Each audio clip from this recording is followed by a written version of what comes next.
Hello students, मैं GCMS school Tauru से आप लोग आज क्लास फोर्थ का लेसन नंबर 2 के बारे में मैं आज आपसे बात करूंगी। Lesson number 2 the power of silence, जिसके बारे में मैं आपको पहले पढ़ा चुकी हूँ। ठीक है, आज मैं आपको इसका ग्रामर क्वेश्चन कराऊंगी। इसका है grammar skills demonstrative. Demonstrated means क्या होता है? डेमोन्स्ट्रेटिव मीन्स होता है संकेतवाचक। अगर किसी भी चीज को संकेत से दर्शाया जाता है तो हम उसे क्या कहते हैं? संकेतवाचक। This, that, these, those are called demonstrative. ये क्या है? सारे डेमोन्स्ट्रेटिव होते हैं। ठीक है, demonstrative. They are used to show the relative distance between the speaker and the noun. ये क्या दर्शाते हैं? ये डिस्टेंस बिटवीन द स्पीकर और ना, जो बोलने वाला होता है और जो पर्सन होता है उसके बीच का रिलेशन बताते हैं कि एक तो जिस चीज़ के बारे में बात कर रही है और जो पर्सन बात कर रहा है उसके बारे में। We use this singular. This का प्रयोग हम सिंगुलर के लिए करते हैं, दीज का प्रयोग हम प्लूरल के लिए करते हैं। To refer to something that is here और नियर। अगर कोई चीज़ हमारे यहीं रखी है पास में ही तो हम उसके लिए दिस का प्रयोग लगाते हैं सिंगुलर के लिए और दीज का प्रयोग करते हैं प्लूरल के। जैसे दिस इज माई बाइक, ये मेरी बाइक है, singular.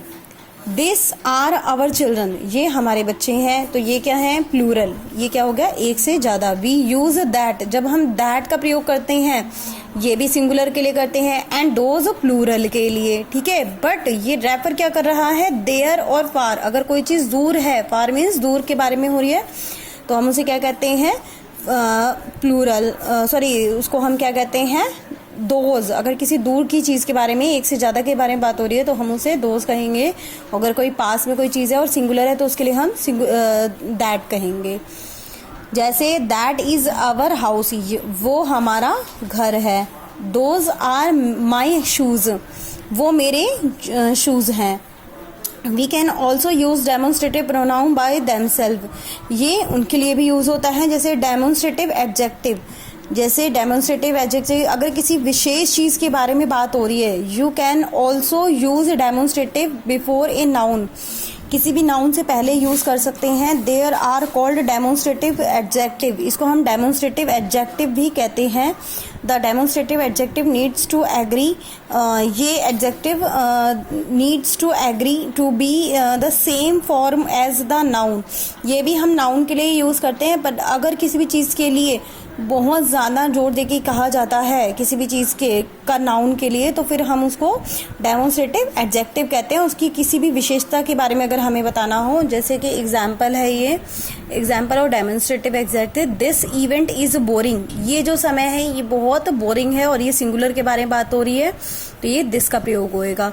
That is busy, that city is busy, वो जो शहर है वो बहुत ही बिजी है, तो ये भी सिंगुलर के लिए, पर ये दैट है दूर की वस्तु के लिए। These candles are delicious, these candies are delicious, जो कैंडीज मतलब टॉफीज के बारे में बात हो रही है, ये जो टॉफी है ये बहुत ही स्वादिष्ट है, तो ये एक से ज्यादा टॉफीज के बारे में बात हो रही है। दोज फ्लावर्स आर ब्यूटीफुल, वो जो फ्लावर हैं वो बहुत ही सुंदर है। अब एक से ज्यादा फूलों के बारे में बात हो रही है, पर जो ये दूर की किसी वस्तु के लिए बात हो रही है तो हम इसे दोज कहेंगे plural. Completely the following sentences using this, that, these and those. जैसे कि these records do not match with the graph, ये जो रिकॉर्ड है ये उससे मैच नहीं कर रहा है इस ग्राफ से, तो ये दीज आएगा यहाँ पे। Look at this ring on my finger, तुम जो ये रिंग देख रहे हो ये मेरे फिंगर में जो है, तो ये पास की फिंगर के बारे में बात हो रही है तो ये दिस का प्रयोग होगा। Look at these rings on my finger, तुम जो ये अंगूठियां देख रहे हो तो ये एक से ज्यादा अंगूठियों के बारे में बात हो रही है, तो और पास की चीज के बारे में बात हो रही है तो ये दीज का प्रयोग होगा। अब जैसे ही that tree looks very small from here, वो जो पेड़ देख रहे हो तुम वो बहुत छोटा लग रहा है, देख रहे हो, तो वो एक दूर की वस्तु के बारे में बात हो रही है और एक पेड़ के बारे में बात हो रही है, तो हम इसके लिए दैट यूज करेंगे। ऐसे ही those, trees look very small from here, ये जो वो जो पेड़ों के पेड़ देख रहे हो तुम, बहुत सारे पेड़ जो हैं वो बहुत ही छोटे लग रहे हैं, तो वो एक से ज्यादा पेड़ों के बारे में बात हो रही है, ये एक पेड़ के बारे, तो ये दैट और ये those. Could you hand me that bottles, क्या तुम मुझे ये बॉटल्स दे सकते हो। एक के बारे में बात हो रही है, could you hand me those bottles, क्या तुम मुझे वो बॉटल्स दे सकते हो। तो ये एक से ज्यादा के बारे में बात हो रही है। Who put these pastries in the refrigerator, किसने ये पेस्ट्रीज इस रेफ्रिजरेटर में रखी है। तो ये दीज पास की किसी वस्तु के बारे में बात हो रही है, पेस्ट्रीज के बारे में, तो यहाँ पे क्या आएगा, दीज, क्या आएगा, दीज। ये हमारा आज का होमवर्क था, लेसन नंबर 2 का 13/4/20 का है ये क्वेश्चन नंबर ई, जो है आपको अपनी नोटबुक में करना है। ये देखिए, ये आप देख रहे हैं यहाँ पर।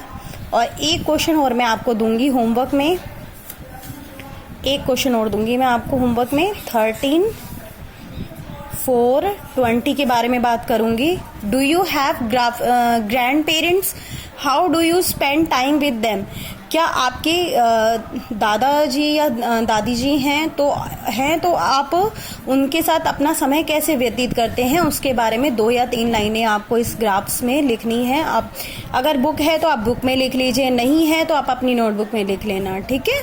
तो ये मैं आपको नियरली दिखा देती हूँ पास से कि भाई आपको ये दोनों काम करना है, एक ये वाला और एक ये वाला, ठीक, ओके।